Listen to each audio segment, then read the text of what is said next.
Воспоминания о чуде святой великомученицы Ефимии Всехвальной. Им же православие утвердися.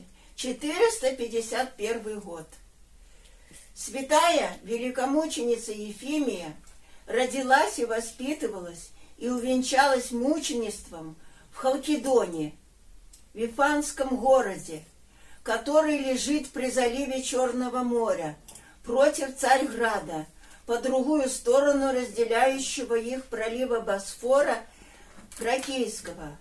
Пострадала она в царствовании Диоклетиана 16 сентября, когда и празднуется ее память. Сегодня же вспоминается то чудо, которое было от честных ее мощей во время Четвертого Вселенского собора святых отцев, происходившего в Халкидоне, и которым было явлено и утверждено православное исповедание веры. Чудо это явилось знамением для святых отцев, чтобы не приступать к общению со зловерными, и произошло следующим образом.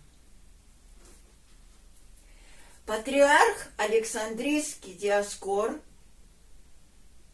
и Евтихий, архимандрит Цареградский, еще при жизни правоверного царя Феодосия воздвигли богохульную ересь на Господа нашего Иисуса Христа, сливая его два естества, божеское и человеческое, в одно естество.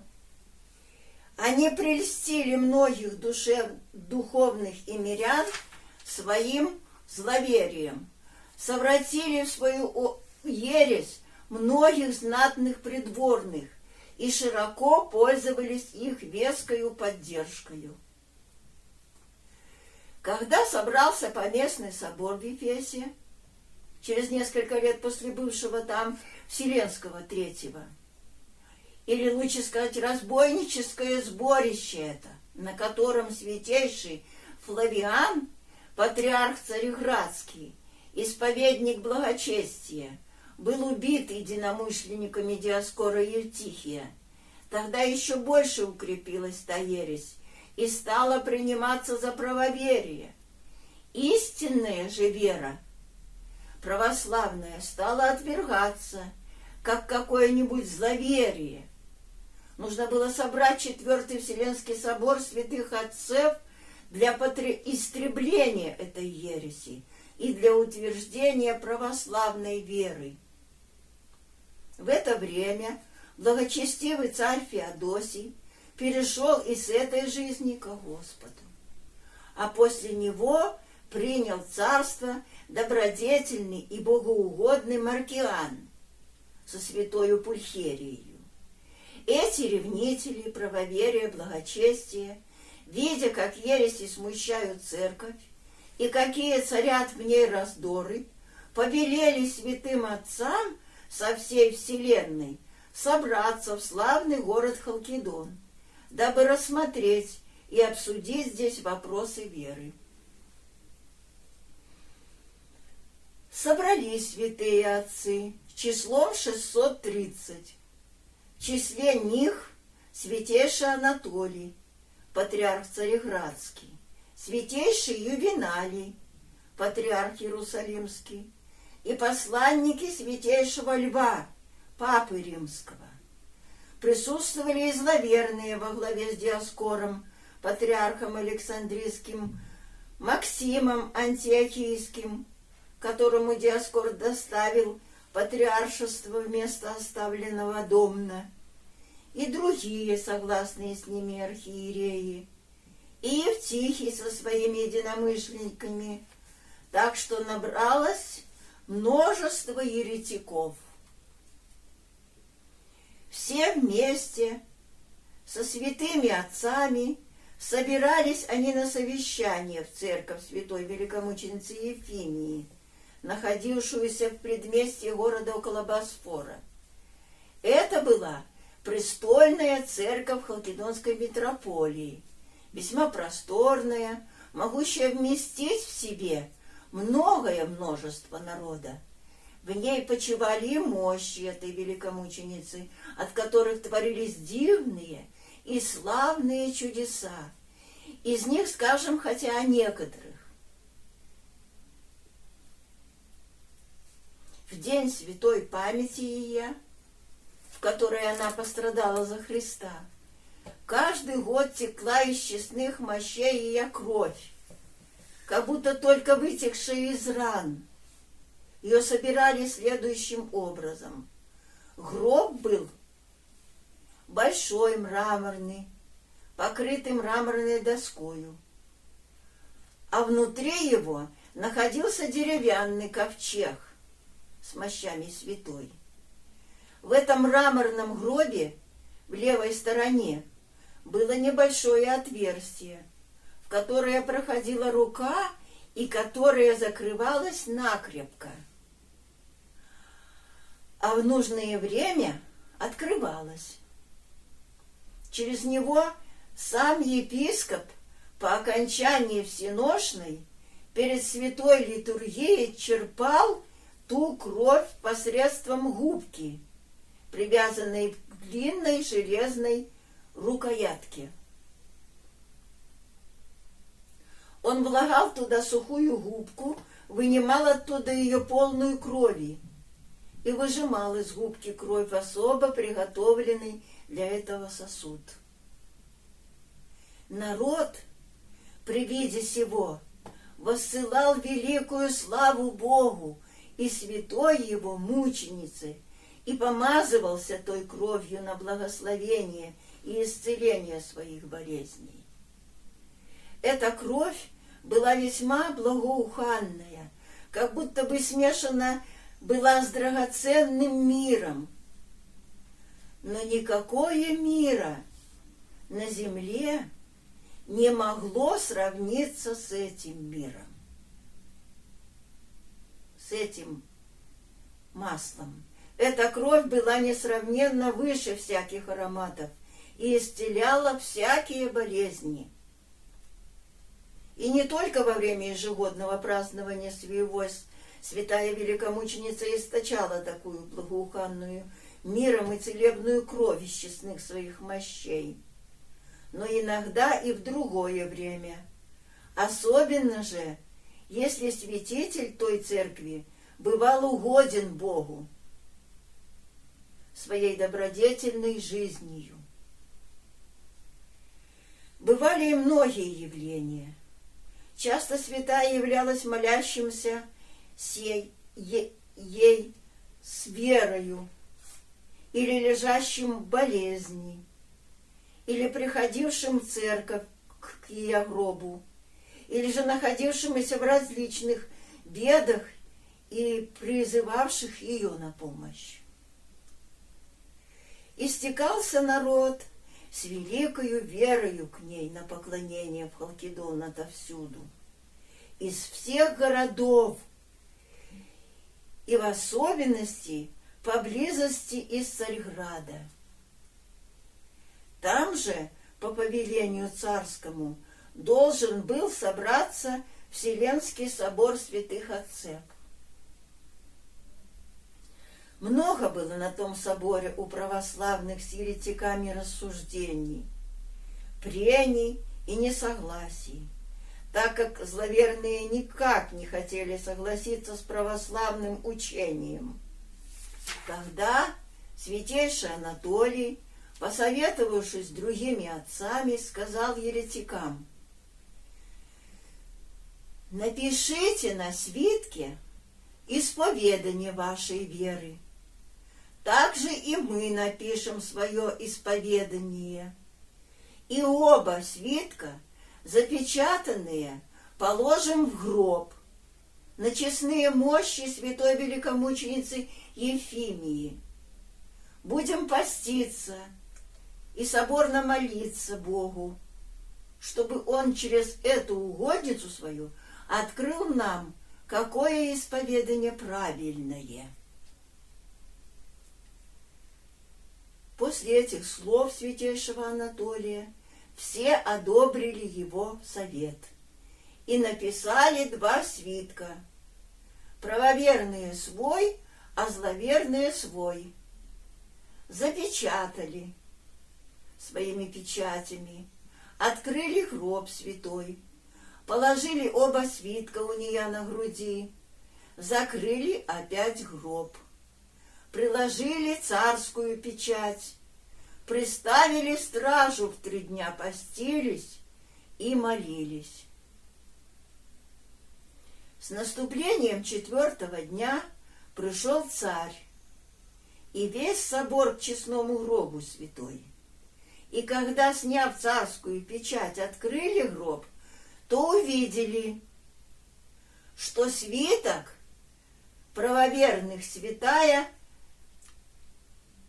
великомученица держит в правой руке, а свиток зловерных лежит у ней в ногах. Удивительнее же всего было то, что она, протянув руку свою, как живая, подала царю и патриарху свиток с правым исповеданием. Тогда все несказанно обрадовались, прославили Бога, воспели похвальные песни с благодарением святой великомученицы и поклонились теплою любовью и чудотворным мощам. И тотчас объявили православную веру, как утвержденную Богом и чудесно возвещенную святой великомученицей, а еретическое зловерие предали проклятию. Многие из еретиков, увидев такое чудо, обратились к православию. А кто оставался непреклонным, тех лишали сана и сослали в заточение. С этого времени иконописцы начали изображать на иконах святую великомученицу Ефимию со свитком в правой руке, в незабвенную память этого славного чуда во время собора. Как тогда, так и после святая мученица не переставала творить чудеса и источать из своих честных мощей благоухающую миром кровь. Прошло много лет. Престолом правил Маврикий, царь благочестивый. Но он по своему маловерию дерзнул усомниться в чудесах святой, и истекшую от мощей ее кровь стал считать поддельною, а не истинною. Желая испытать и добиться истины, он сделал так. Задолго до дня годовой памяти святой великомученицы он запечатал гроб и отверстие в нем своею царскою печатью. Когда подошел день ее празднества, он сам прибыл из Царьграда в Халкидон и, сняв печать, открыл отверстие. Тотчас же распространилось прекрасное благоухание и наполнило всю церковь. Или лучше сказать, мира, подобного крови, истекло из честных мощей святой больше обыкновенного. Ни в один год не истекало так много, как в этом, чтобы пристыдить маловерие царя и утвердить крепко веру в силу Божию, которая может совершаться все сверхъестественное. Господь, который в древности мог из кости животного и со ослиной челюсти вывести для Самсона. Самсон — это судья израильский, наделенный от Бога необыкновенной силою и бывший орудием Божиим против филистимлян. История его жизни и деятельности изложена в книге Судей, глава 13 по 16. источник ключевой воды.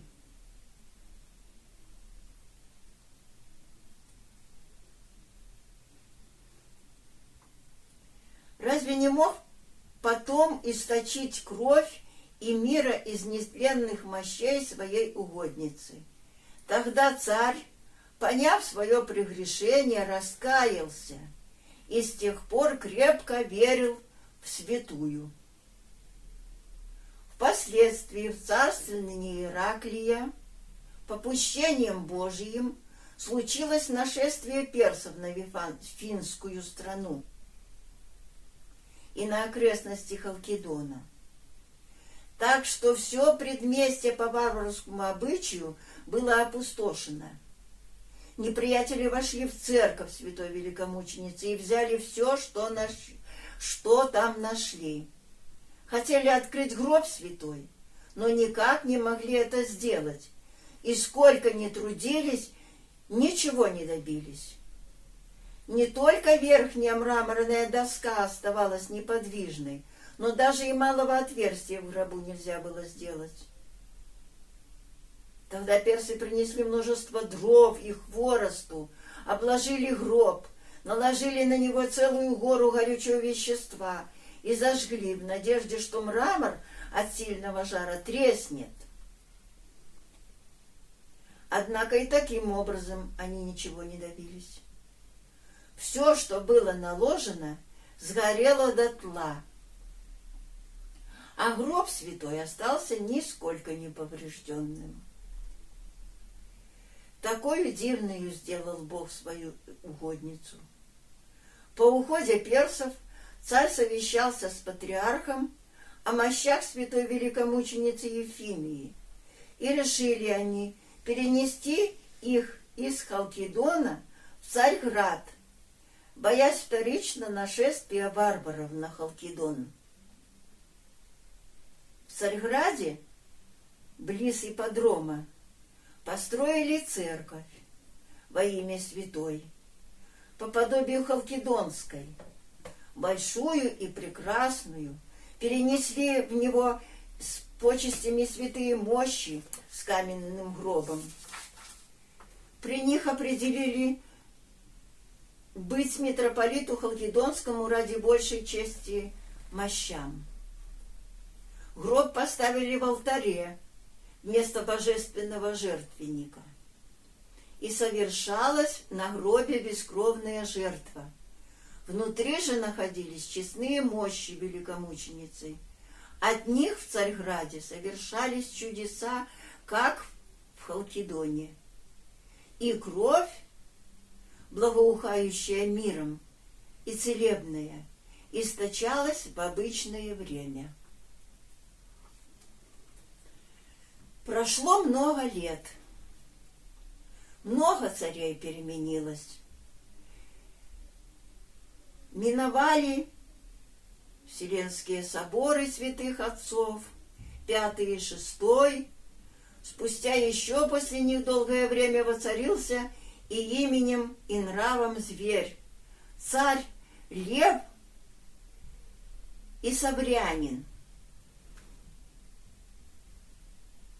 Он первый начал смущать церковь Божию иконоборческую ересью, называя святые иконы идолами и рассуждая со своими единомышленниками так: «Вот те, о ком говорит пророк, уста имут и не возглаголют, очи имут и не узрят, уши имут и не услышат». Ему противодействовал святейший патриарх Герман, царь с бесчестием сверх его с престола,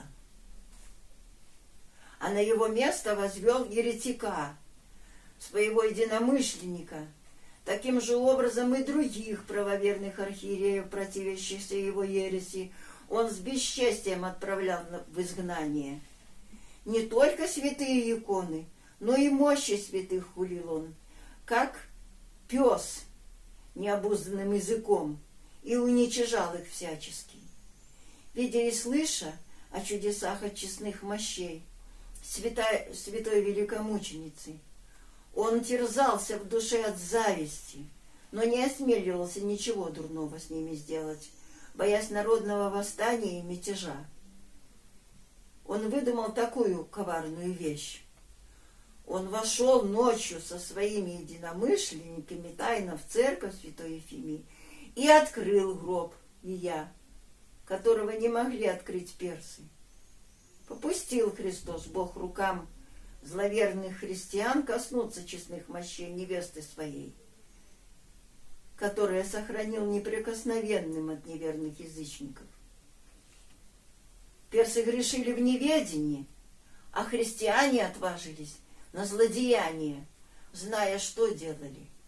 Попустил им Бог к большему их осуждению совершить бесчестие святой. Злочестивый царь, открыв гроб, вынул оттуда с деревянным ковчегом чудотворные и нетленные мощи святой Ефимии, а вместо них положил какие-то гнилые, вонючие кости, которые нарочно приготовил для этого. И опять, накрыв доской, ушел, унесши с собой варварским образом те честные мощи, и положил их в одной из комнат царского дворца. Сестры же и дочери тайно приходили к святым мощам, кадили благовониями, освещали свечами, почитая их, и с любовью поклонялись им. Но вскоре узнал про это злочестивый царь, и тотчас взял ковчег с мощами и ночью бросил их в море. Наутро, собрав толпу зловерных, он стал смеяться в лицо над правоверным народом, глумясь и укоряя мощи святой великомученицы. «Слушайте, глупые, посмотрите на обман, которым вас прельщают, называя нетленными и чудотворными мощи славной Ефимии. Откройте гроб и посмотрите, правда ли это». И тотчас послал своих приближенных с народом открыть гроб. Пошли, открыли и увидели все гнилые, вонючие кости. Еретики тогда начали смеяться и глумиться над правоверными, вызывая их поклонниками гнилых костей. Правоверные же удивлялись такой неожиданности, недоумевали, стыдились, жалели. Тогда многие подумали о всех чудесах святой, что это был обман. Плевали на те гнилые кости, мраморный гроб вытащили из церкви. И храм Божий обратили в мерзость запустения. Его подвергли большому поруганию, и церковь-то стала как какой-нибудь пустой вертеп или скотское стойло, или даже хуже, потому что там было место для всякой скверности и нечистот. Потом внутри церкви кузнецы устроили кузнечные печи и стали заниматься там своим ремеслом. И где прежде слышалось пение божественных славословий, оттуда стали раздаваться звуки молотов, ударяющих по железу на наковальне. Послышались нелепые голоса сквернословия и бесчинный говор людей. Эти ремесленники жили в пустой церкви с женами и детьми, и в святом алтаре, как в закрытом месте, устроили себе отхожее место. И долго терпел Бог такие дела людей, такое осквернение его святыни, пока не погубил злых злом, воздвиг опять православие, очистил и осветил свое место, сделав его опять селением славы своей. Когда честные мощи всехвальной мученицы Ефимии были брошены в пучину морскую, плыл по смотрению Божию корабль из пристани, называемый Софиина. На этом корабле были два хозяина, братья Сергий и Сергон. Они, увидев близ своего корабля несомый волнами ковчег, взяли его из воды на корабль, думая, что в нем какое-нибудь земное сокровище, и, поставив паруса, поплыли дальше. Находясь на пристани, называемой Авидова, они открыли ковчег и увидели там нетленные мощи. От них неслось великое благоухание, и порадовались они этому духовному сокровищу, особенно когда в видении узнали святость тех мощей. А именно в наступившую ночь они увидели в видении над мощами великую славу, горящие светильники и свечи, и мужей светлых, поющих и восхваляющих Бога. Получив это видение, они стали молить Бога открыть их. Какого святого эти мощи? Плыли они дальше и подплыли к острову, называемому Лимнос. На этом острове тоже находились чудотворные мироточивые мощи святой мученицы Гликерии. Проводя ночь около этого острова, они увидели в видении святую мученицу Гликерию, идущую к их кораблю, а из корабля вышедшую ей навстречу прекрасную девицу. Они обе нежно обнялись. И сказала девица, пришедшая к девице, вышедшей из корабля: «Будь здрава, мученица Христова Ефимия всехвальная». Та же сказала ей в ответ: «Будь здрава, мученица Христова Гликерия блаженная». И, приветствовав друг друга, разошлись. Святая Гликерия пошла к себе, а святая Ефимия возвратилась на корабль. Это видение одно и то же было обоим братьям. Они очень обрадовались, что узнали чьи-то мощи, и в теплой молитве усердно припадали к святой великомученице Ефимии. Обнимали ковчег, целовали его, проливая от радости слезы. Они хотели это бесценное сокровище вести не в свое отечество, хотели вести, но Богу и его святой угоднице не было это угодно. Корабельщики поставили паруса и пустились в путь в свою сторону. Когда они были далеко уже от этого острова, внезапно поднялась буря и сильное волнение, и корабль прибило волнами опять к тому же острову. Опять корабельщики, как утихнет море, пускались плыть, но опять по Божьему повелению внезапно поднимались волны и приносили корабль к острову. И это делалось не 2, не 3 раза, но много раз. И были все на корабле в большом недоумении. Наступила ночь, и явилась им Христова мученица и сказала: «Зачем стараетесь выносить меня туда и сюда? Я не уйду отсюда. Не хочу идти туда, куда вы хотите меня вести». И прибавила: «Мало разве мне было перенесения из Халкидона в Византию, Царьград, вержение в море, принесение сюда? Зачем вы хотите еще везти в далекие страны? Вам не по силам это. Не трудитесь больше, но постройте мне маленький дом на этом острове, и я почию здесь».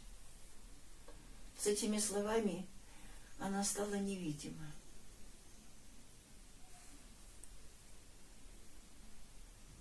Честные братья Сергий и Сергон тотчас охотно повиновались повелению святой, остались в пристани, высадились с корабля на землю, пошли объявили епископу того острова о мощах Ефимии всехвальной и ее повелении. Епископ обрадовался этому, но велел им втайне хранить святые мощи, так как на том острове было получено грозное повеление злочестивого царя выбрасывать и предавать огню святые иконы и честные мощи святых. Вследствие злочестивого приказания и мироточивые мощи святой мученицы Гликерии скрывали под спудом. Потом, присмотрев походящее место, епископ благословил Сергия и Сергона на постройку маленькой церкви мученицы Христовой Ефимии неподалеку от берега моря. Вскоре постройка была завершена, прибыл епископ, осветил церковь и положил в святом алтаре на земле под спудом честные мощи, чтобы не узнали про них иконоборцы. После этого оба брата возымели благое намерение дать следующий обет святой мученице.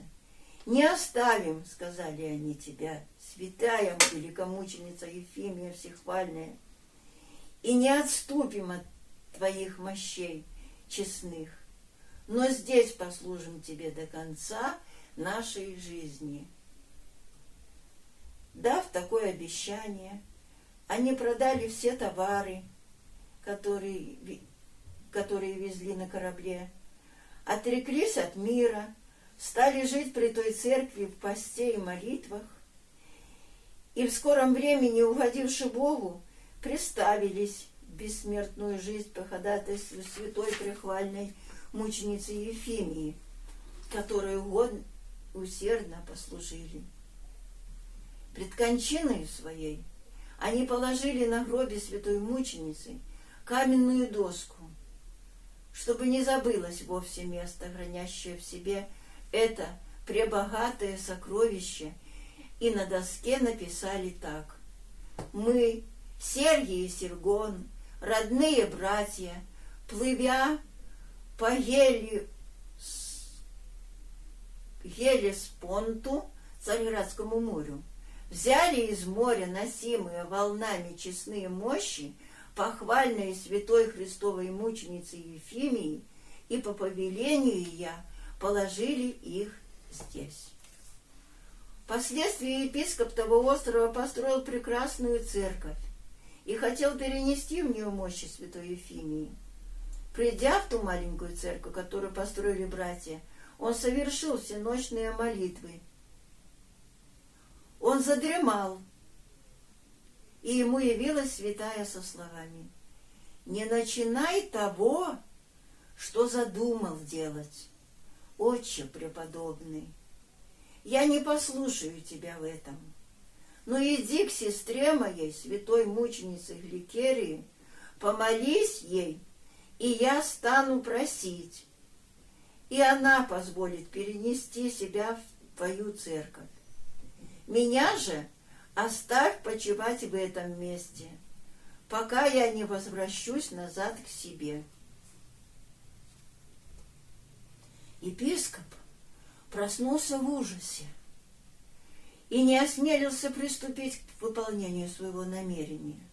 Святую же мученицу Гликерию, сберегаемую в другом месте, перенес он в свою церковь, но по совершении к ней молитв и положил ее под спудом.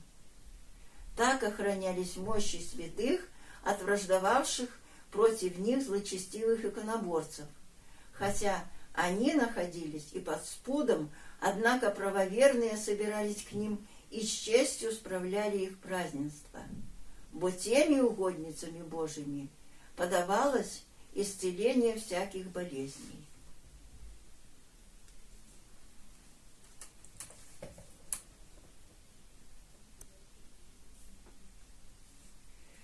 Однажды в день памяти святой великомученицы Ефимии, во время совершения празднества в ее церкви, случилось одному воеводе, стороннику и ревнителю иконоборческой ереси, плыть мимо того острова на кораблях с войском. Он послан был куда-то по службе. Подъехав к пристани, он высадился на берег и увидел большое собрание людей около церкви, находившейся близ пристани. Спросив и узнав причину празднования, а именно, что народ совершает праздник ради мощей, почивающей там святой мученицы Ефимии, он, злочестивый, вышел из себя и бросился с войском на ту церковь и разогнал народ с криком: «Разве это позволяют цари? Идолопоклонники вы, служители мертвых костей!» С такими ругательствами над православными христианами окаянный разорил ту церковь почти до основания. Мощи же святые остались целы под спудом. И опустело это место на долгое время. По смерти злочестивого царя Льва и Саврянина вступил на престол сын его, Константин, по прозванию Капроним. От злого корня еще злейший отпрыск. Он не только отвергал почитание икон, но отвергал в тайне и самого Христа Бога. И окаянный хулил даже пречистую Деву Богородицу скверными словами. Своим языком ругался и над святыми угодниками Божьими.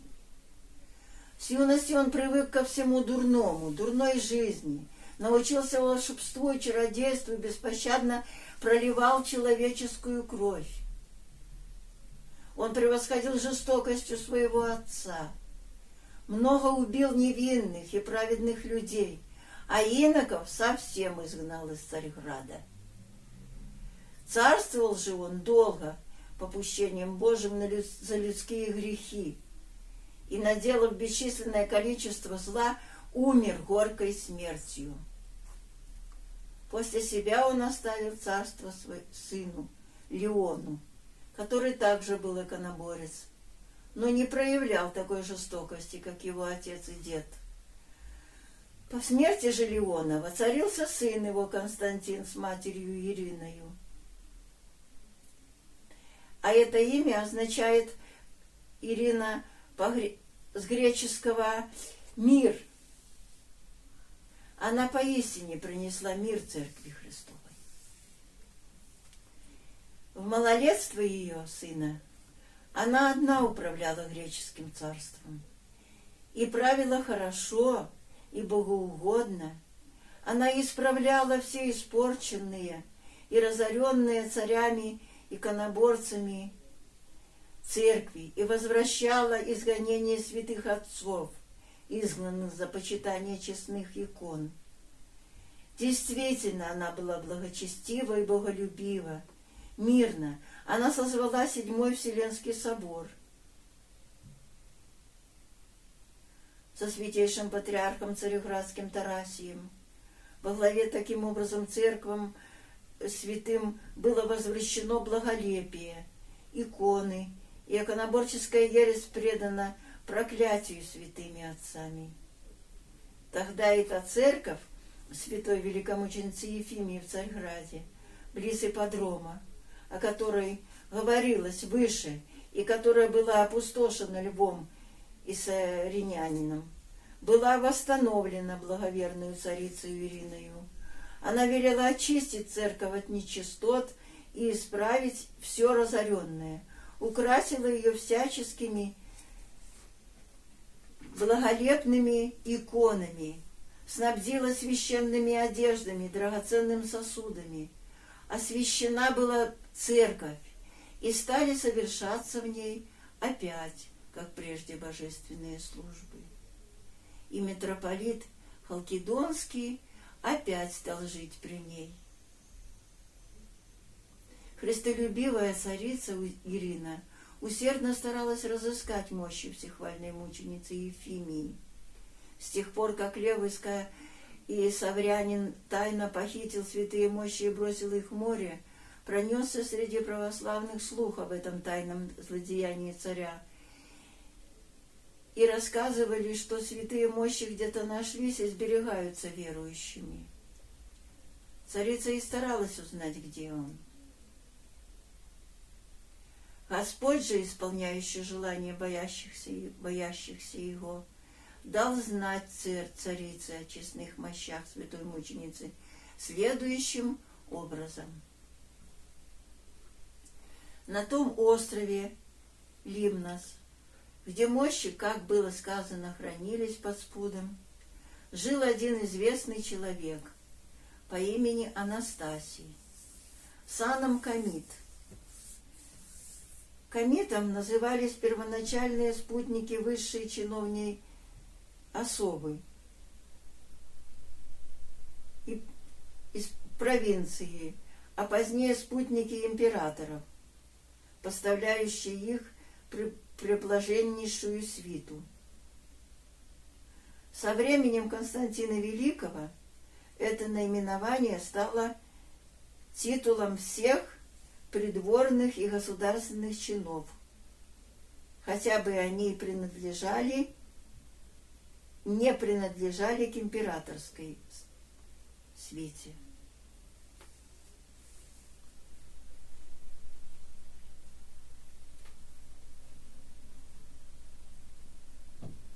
Этот Анастасий Комит, видя, что церковь всехвальной мученицы на его земле совсем разорена, вновь выстроил ее на прежнем основании и украсил с подобающим благолепием. Впоследствии случилась с ним напасть по несправедливой клевете завистливых людей, и он неповинно был лишен своего сана. Тогда он отправился в Царьград, чтобы оправдаться от ложной клеветы и опять получить свой сан. Когда он искал там заступника и ходатая к царице, ему кто-то сказал, что ему может помочь халкидонский митрополит, потому что он более других имеет право заступаться за обиженных. Анастасий стал искать митрополита и нашел его в дворце. Припав к нему, он рассказал цель своего прибытия и просил митрополита помочь ему и походатайствовать за него. Митрополит же отказался, говоря: «Не могу я этого сделать, мне не по силе это дело». С этими словами митрополит ушел из дворца в свой дом, а Анастасий шел за ним до архиерейского дома. Увидя отпертую дверь в церковь, он вошел в нее помолиться. После долгой молитвы с коленопреклонением он сел где-то. В это время не было службы. Один из церковнослужителей, очередной на той неделе, подошел к нему с вопросом, кто он и откуда. Анастасий рассказал ему все о себе и открыл ему свое горе, а потом спросил церковнослужителя, какого это святого церковь? Тот отвечал, это церковь святой великомученицы Ефимии Всехвальной.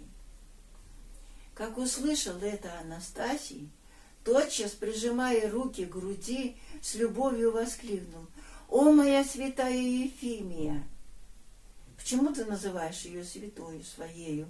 — спросил церковнослужитель. Анастасий отвечал: «У меня в церкви, в моем доме, ее честные мощи, поэтому я и осмеливаюсь ее назвать своей». Церковнослужитель сказал: «Как это может быть? Правду ли ты говоришь? Смотри, не лги, а то плохо тебе будет.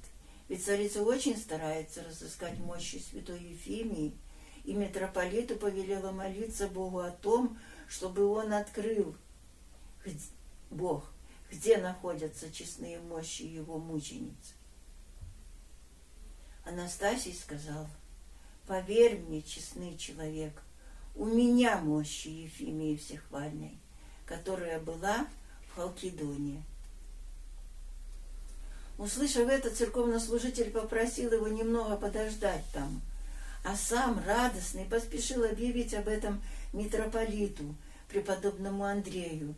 Митрополит обрадовался и тотчас призвал к себе Анастасия, расспрашивал о мощах святой. Он рассказал все подробно, как рассказывают среди жителей того острова о честных мощах Ефимии Всехвальной, и как на каменной доске написано было двумя братьями, взявшими эти мощи из моря.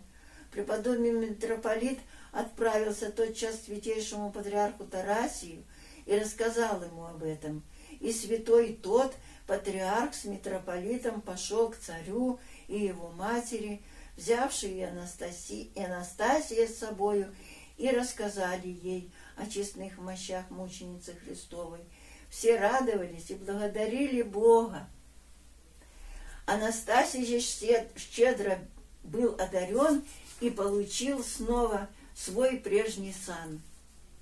Немедленно снарядили богатый корабль и отправили на нем почетных лиц духовного сана из царских придворных с Анастасием Комитом на остров Лимнос, чтобы перенести оттуда мощи святой в Царьград. После благополучного плавания они прибыли на тот остров. Когда узнали местные жители, что прибыли царьградцы и хотят взять мощи Ефимии Всехвальной, стеклось множество народу весьма воспротивиться царским посланникам и не давать ему нести с их острова то бесценное духовное сокровище, а более всего обрушивались на Анастасия Комита, называя его предателем. И начался уже ропот в народе, так что едва епископ Лимносский мог успокоить его, говоря: «Люди, не противьтесь такой воле Божией и не возбуждайте гнева царя. Царево прещение подобно рыканью львов».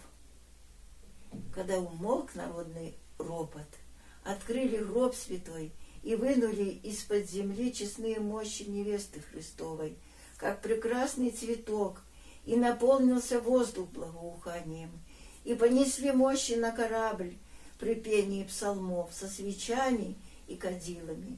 Народ же со слезами провожал, плача, что лишается такого драгоценного богатства, и стоял на морском берегу, провожая плывущий корабль глазами,